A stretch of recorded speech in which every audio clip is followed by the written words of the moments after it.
আসসালামু আলাইকুম গাইজ, কেমন আছেন সবাই? আশা করি সবাই ভালো আছেন। আমি যদিও ইউরোপ সম্পর্কে কোনো ভিডিও এই পর্যন্ত বানাই নাই, তো ইনশাল্লাহ আশা আছে যে ইউরোপ এবং ইউরোপের বিভিন্ন কান্ট্রি সম্পর্কে কিছু ধরনের তথ্য আপনাদের মাঝে তুলে ধরবো। আজকে এই প্রথম, আর আজকে বিষয়বস্তু হচ্ছে রোমানিয়া এম্বাসি ইন্টারভিউ। আমি এই যে ভাইয়াকে নিয়ে গেছি।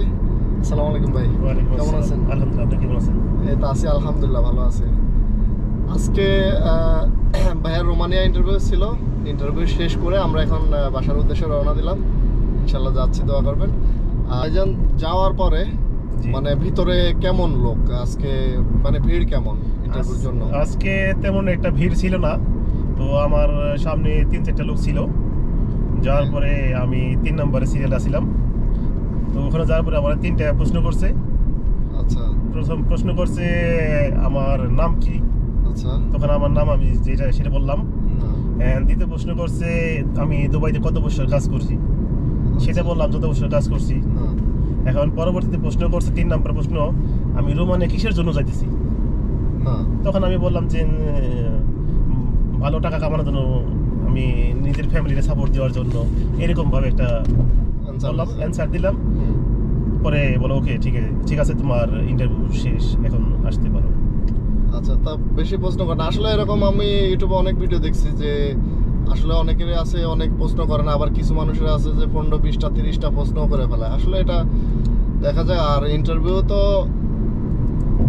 কি বলে, যে ইন্টারভিউ নেয় সে তো আসলে সবসময় সব রকম মাইন্ডে থাকে না। জি জি।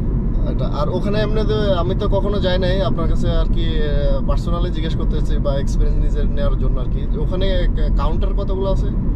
ওখানে আপনার ইন্টারভিউ নেওয়ার জন্য কাউন্টার আছে দুইটা কাউন্টার। দুইটা কাউন্টার আছে। লোকও তো বেশি নাই, এত জ্যাম নাই, ইয়া নাই, একটা প্রেসার নাই, আমাকে জ্যাম নাই। এটা দুবাই কনসুলেট অফিস, এই যে আপনার সাতুয়ার পরে উমল সিকিম রোডের এখানে, বেশি দূরে না। ইয়া থেকে আপনার কি বলে, আলকোস থেকে, আলকোসের পিছনে আর পিছন সাইডে, হ্যাঁ, জুমেরা স্ট্রিটের দিকে পড়ে আর কি। জি জি। তো ওখানে আসলে কি বলে, যারা নতুন, ভিতরে যে গেট আছে আপনার ভিলার মতো আর কি, একটা জাস্ট ভিলা, বাংলো বা ভিলা অথবা বাংলো বলতে পারেন। তো বাংলোর নর্মাল যেরকম একটা আরবির ঘরে যেরকম একটা গেট থাকে, ঠিক সাধারণ একটা গেট। ওখানে পাবলিক অ্যাক্সেসের একটা বোর্ড লাগানো আছে, ওই অ্যাক্সেস দিয়ে আপনি ঢুকতে পারবেন ইজিলি। ভিতরে ঢোকার পরে তার আমি বলতে পারি না যে আসলে ভিতরের যে ইয়েগুলো কেমন আর কি, সিস্টেমগুলো। ভিতরে যায় কোন দিকে, ডাইনে যাবো না বামে যাবো, অনেক সময় কিন্তু মানুষের একটা কাজ করে যে ভিতরে যাওয়ার পর আমি ডাইনে যাবো না বামে যাবো, এরকম বিষয় একটা। এগুলো যাওয়ার পরে আস্তে ধীরে আপনারা বুঝে যাবেন। এটা আসলে পরিস্থিতি নিজেকে আসলে শিখায় দেয় যে কি করতে হবে। তো যাই হোক, ইনশাল্লাহ আপনার জন্য অনেক অনেক দোয়া রইলো, শুভকামনা রইলো। ইনশাল্লাহ আল্লাহ দান করবেন ইনশাল্লাহ। আর আমার জন্য সবাই দোয়া করবেন, আমিও চেষ্টা আছি ইনশাল্লাহ আর কি। ভাইয়ের জন্য দোয়া করবেন ইনশাল্লাহ। আর হচ্ছে কি, এমনি আশেপাশে মানুষদের কাছে প্রশ্ন করছিলেন বা কোনো কথাবার্তা হয়েছিল কারোর সাথে? এখন আমি আশেপাশে কারোর সাথে ওরকম ভাবে প্রশ্ন করি নাই। তো ভিতরে ঢুকলে পরে আপনার কোনো অসুবিধা নাই আর কি, নিরিবিলি আছে। ওখানে আপনার পাকিস্তানি সিকিউরিটি আছে। আচ্ছা, ও আপনার ও আইসা রিসিভ করে নিয়ে বসাই দিব, আর ওর সাথে করে নিয়ে দেখাই দিব যে এখান থেকে যাও, সমস্যা নাই। ওই এমনি আপনি হেল্প পাইবেন, ভিতরে গেলে হেল্প পাইবেন। মানে নরমালি বিষয়, কোনো বিষয় না, আপনি হ্যাঁ ওখানে সিম্পল করতে পারবেন, সিম্পল, সমস্যা নেই। আপনি কোনো ভিতরে মানে সুন্দর সুন্দর। আর মেইন বিষয় আছে ভয়ভীতিটা, অনেকের হচ্ছে কি ইন্টারভিউর সময় ভয়ভীতিটা কাজ করে। ওইটা আসলে জায়গা মতো যাওয়ার পরে অটোমেটিক্যালি ঠিক হয়ে যায়। ওইটা আগ মুহূর্তে একটু এক্সাইটমেন্ট থাকেই, হ্যাঁ হ্যাঁ, এটা ঠিক হয়ে যায়, ওটা নিয়ে সমস্যা নেই ইনশাআল্লাহ। অবশ্যই আপনার ভিতরে সাহস রাখতে হবে।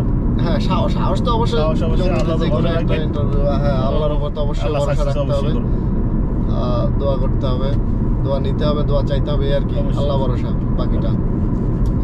তো সবাই ভালো থাকবেন, আল্লাহ হাফেজ, আসসালামু আলাইকুম।